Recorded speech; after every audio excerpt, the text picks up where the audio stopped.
Hello, welcome to our channel, and today we will cook two meat dishes na low carb. So why low carb?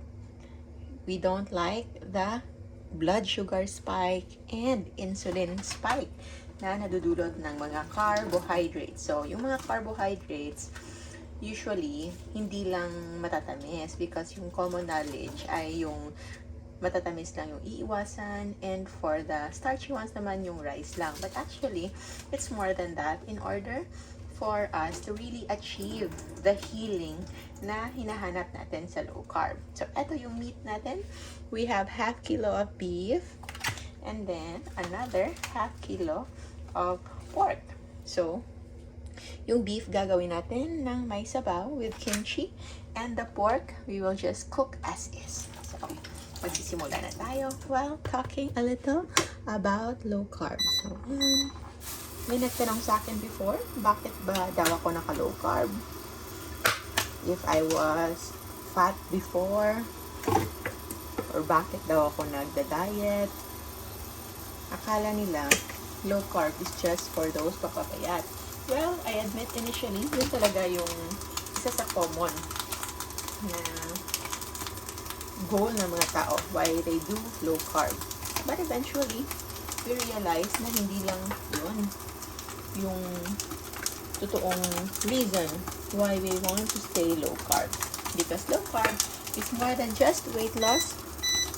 Ito ay for healing. Ano yung healing na yun? Either healing or prevention from various diseases na related pala sa food intake natin. So, you will just put some coconut oil para lang pangsimula. Para lang hindi masyadong malagkit. Because after a while, magkakaroon ito ng oil from the pork. So, eto lang yung mga gamitin natin meat upang hindi masyadong nakakapagod niyain. And it's also very easy to cook. Since madali siyang lutuin, madali rin tayo matatapos. Madali tayo makakakain. And just have salt and pepper. Meron tayong premix na dito. So, just a little of that. Ito naman, yung kimchi ay stay lang natin dyan. So, just put it there. And once luto na, we will just add our beef. So, cover muna natin for our pork. Yan na yung ating nilutuin. So, when they ask me kung bakit ako naka-low carb, if ako ba ay diabetic, hindi ko lang sinabi. But actually, in my head, hihintayin ko pa ba? Because, yung mga tao mostly, nag-change lang ng lifestyle if something happened to them. I know a few, konti lang yung kilala ko na change their lifestyle because something happened to somebody close to them, like their dad, their mom, or kapatid nila, or yung classmate nila na parang became inevitable na alam na nila na parang sila na yung kasunod if ever hindi pa sila magbabago ng lifestyle. So for me, tama lang na huwag mo nang hintayin na something will happen. Yung dictum na prevention is better than cure, totoo po yun. Even as a doctor, before, hindi ko siya na fully appreciate, and I only started to fully appreciating them. Yung idea na yan. Embracing the prevention is better than cure when I already started doing low carb and also attending to patients na as much as it is very inspiring na maraming gumagaling sa low carb, maraming nag-i-improve, maraming condition na nare-reverse, but there are really those na sa sobrang tagal nilang meron ng insulin resistance, like they've been battling metabolic syndrome for 2 decades, 3 decades, for the longest time, nag-i-insulin na sila ng injections. And when they did low carb, like maybe 70% improved, pero meron pa rin mga residuals na galing sa metabolic syndrome from the longest time na hindi basta-basta nawawala. So, of course, pasasalamatan pa rin natin yan. You should always still be very, very thankful na at least, kahit pa paano, imagine, yung 70% improvement, sobrang laki na yun. Kahit yung medication na kailangan nila from insulin injections ay naging, naging oral medications na lang. And from oral medications, eventually, ito ay hindi na rin kailangan. So, konti na lang yung naiiwang mga gamot. But still, like say for example, yung pagpapababa ng cholesterol, naturally, it might take a while, especially yung LDL. There's a way to correct it naturally nang walang gamot, but with insulin resistance na nandiyan na, it might take some time bago talaga mag-normalize. But there are some techniques that you can do. I've mentioned this in many of my videos na din. So of course, if sobrang taas pa talaga ng LDL, iwasan muna yung mga animal fats like pork and beef kasi they are the saturated ones na hindi naman ganon ka-delikado as what we've seen in the new video, on the new researches right now, na wala palang direct correlation yung presence of dietary intake and ating cholesterol level. Pero when we don't have any other source of calories, mostly, especially sa mga naka-low carb, eventually, nagkakaroon talaga ng parang dyslipidemia.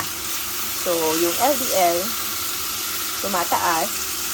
And for me, if it's just a konti lang na pagtaas, like say for example, 10-20% of the normal, considered normal, it is acceptable.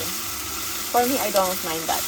Pero if it's already like 5 times ng upper limit ng normal values, like say for example, ang upper limit ng normal values would be 200 and nasa 800 to 1,000 na yung LDL, then maybe hindi na rin yan ganun ka-safe.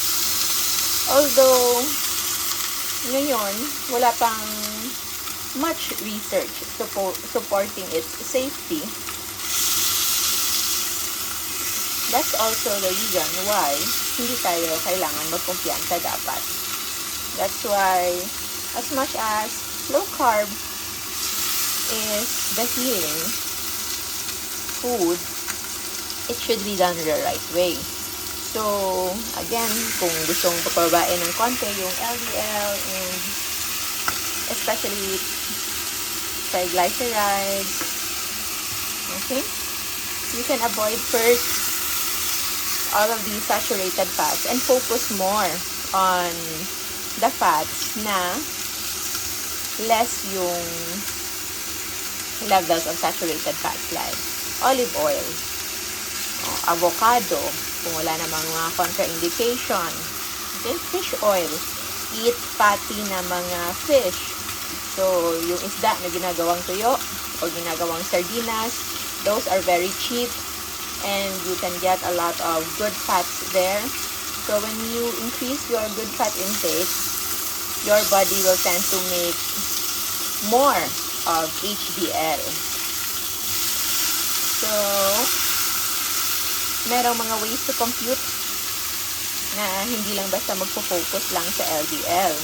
So, what we actually choose bago kayo matakot dyan sa matataas na LDL ninyo would actually be the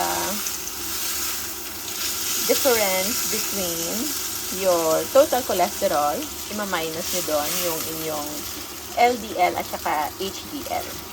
So, yung maiiwan is what we call as remnant cholesterol. So, yung remnant cholesterol should be below 15 milligrams per DL or less than 40 moles ata yun. So, as long as it's below that, it's actually okay. there's lesser risk or parang low risk yan of cardiovascular events. Kahit mataas ang LDL na normal, but ang remnant cholesterol is low, based on research, hindi siya nakaka-lead into cardiovascular events. Another way to look for, or another way to assess, is your levels of HDL to triglycerides ratio. So, it is said as long as hindi more than 2 yung level mo ng triglycerides to HDL, it is considered as safe, low risk for heart attacks and stroke. But for me, I actually would want to go even lower. Either 1:1 or at least 1:1.5 sa simula. But it's very easy, at least with my experience, except for very few cases. I think meron ako mga 1 or 2 cases na merong very severe case of insulin resistance na doing low carb for like 2 years na o magto 2 years na. Yung triglycerides ay medyo mataas pa rin. But we are now working closely para matulungan siya. So, the first that I corrected sa kanyang kinakain ng low carb would be the lowered intake of mga processed fats. So, butter na pre-formed na pre-pack, yung mga all-purpose cream, yung mga heavy cream. So, minus muna doon. And chicharon, because majority of chicharon are loaded with saturated fats, and actually kung hindi ikaw yung gumagawa, you don't know kung ano yung oil na ginagamit doon, or bakit, or kahit natural oil pa sana, pero kung ito ay ilang beses nang ginamit, so we don't know if na-reach na yung tawag natin yung maximal point niya, maximal heat point niya, na baka ito ay naging hindi na healthy oil. Okay? So, that's the end of our pork. So, tapos na yung pork natin. And another that we try to correct would be yung fasting. Hindi na kasi siya nagpa-fasting because ayaw na niyang mas payat pa. Silang dalawa ng asawa niya who are already in their senior years, 69 and 70 plus, ay naglo-low carb. So, ayaw nilang pumayat pa, ayaw nilang mangyayayat. So, it's okay. But I told them na at least yung kanilang gabi, yung overnight fast nila, make it into a dry fast. So, dry fasting. Dry fasting is good to incorporate in your daily routine. So, hindi naman kailangan sobrang tagal. So, just basic 10 to 12 hours of dry fasting. It is already helpful. For others who can tolerate, as much as 14 to 16 hours a day of dry fasting can also be done. And this is our kimchi. So, kimchi stew. So, add natin ang ating beef. So, makapal ba lang yung beef na to? So, it's makapal. So, maybe we add a little more water para maliit ito ng mas thoroughly.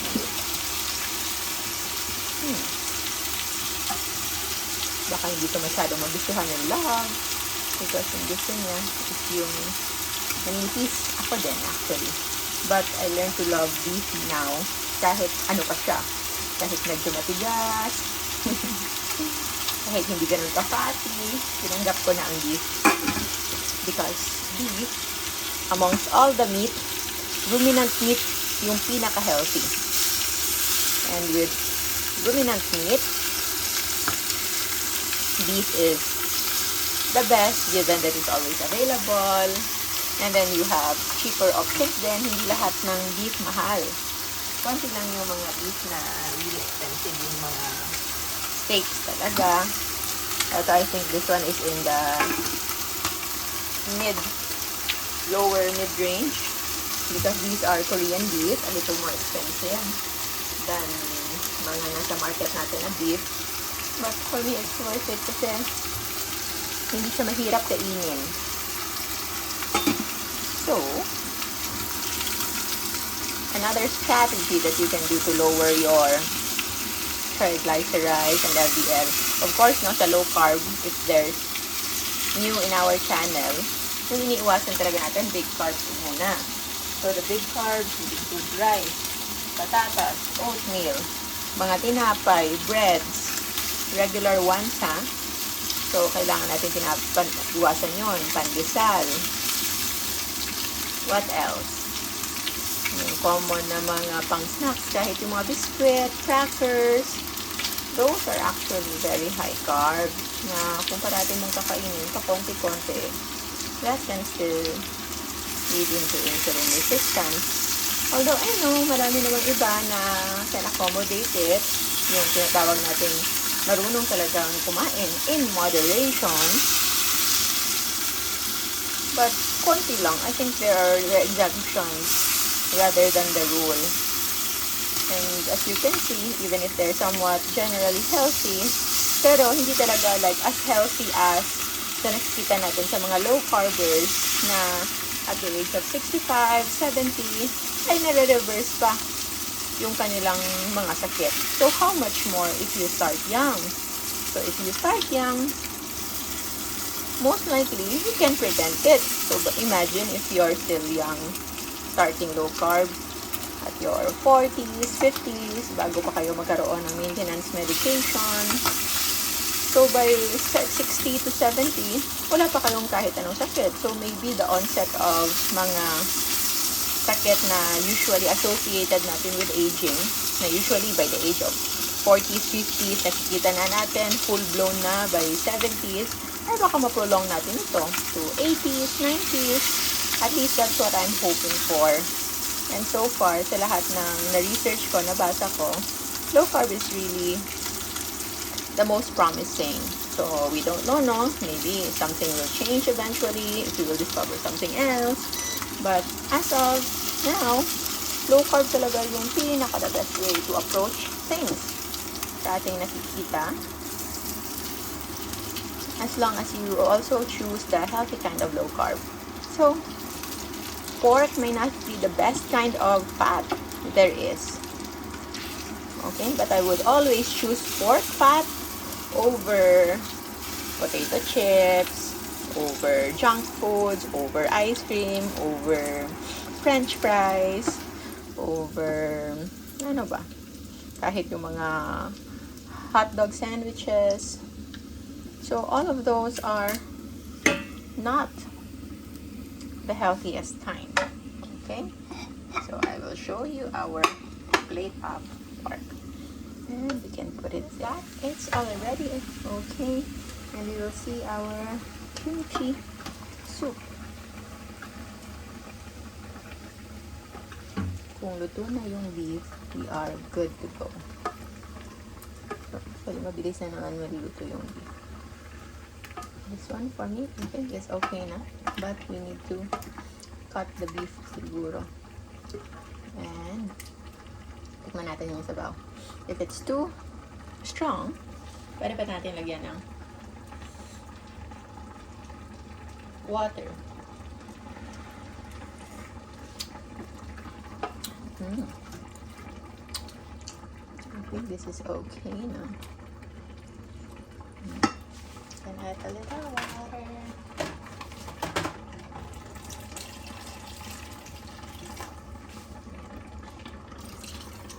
And then, lagyan na lang natin yung oil dito. Para wala tayong hugasin. Anyway, this is not a very fatty na beef then. So, a little oil can add to its yumminess. Lambot lang.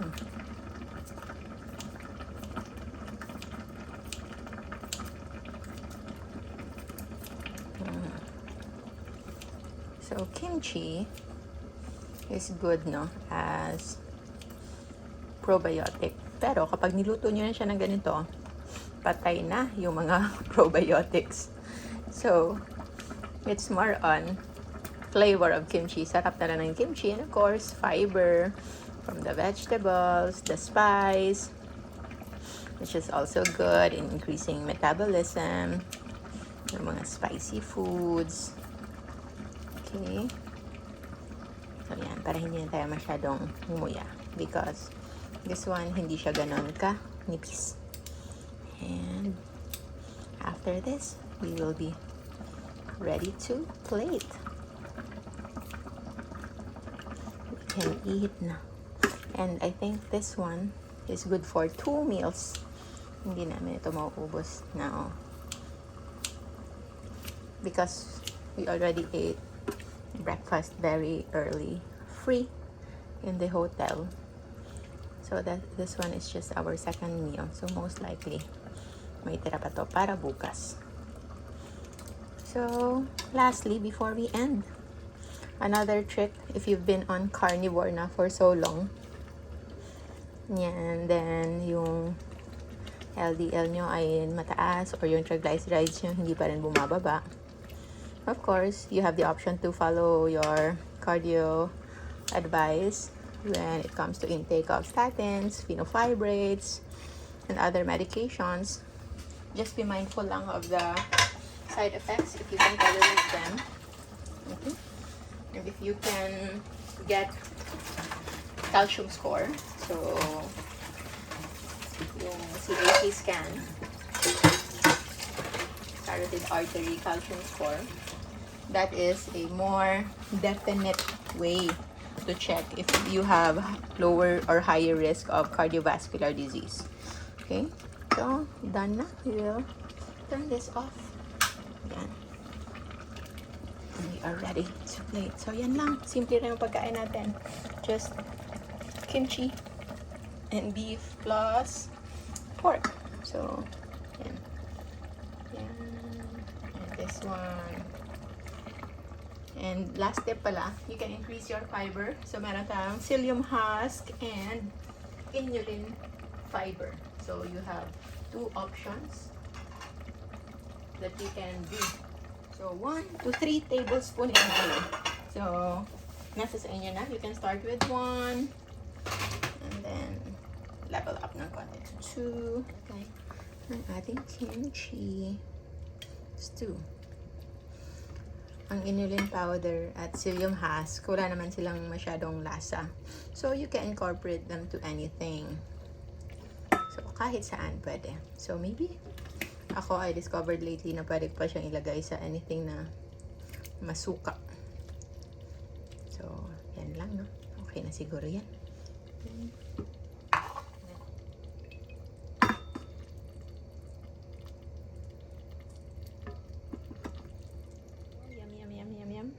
Let's eat.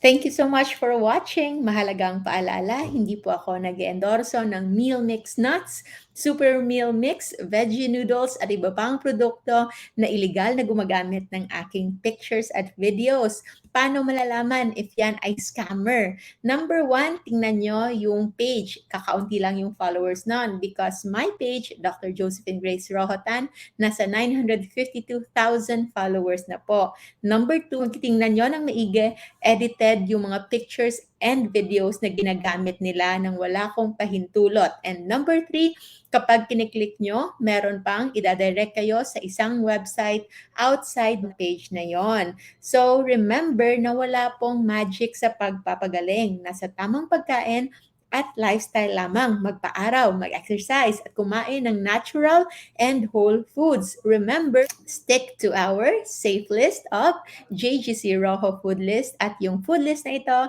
is downloadable for free sa www.jgrtanmd.com.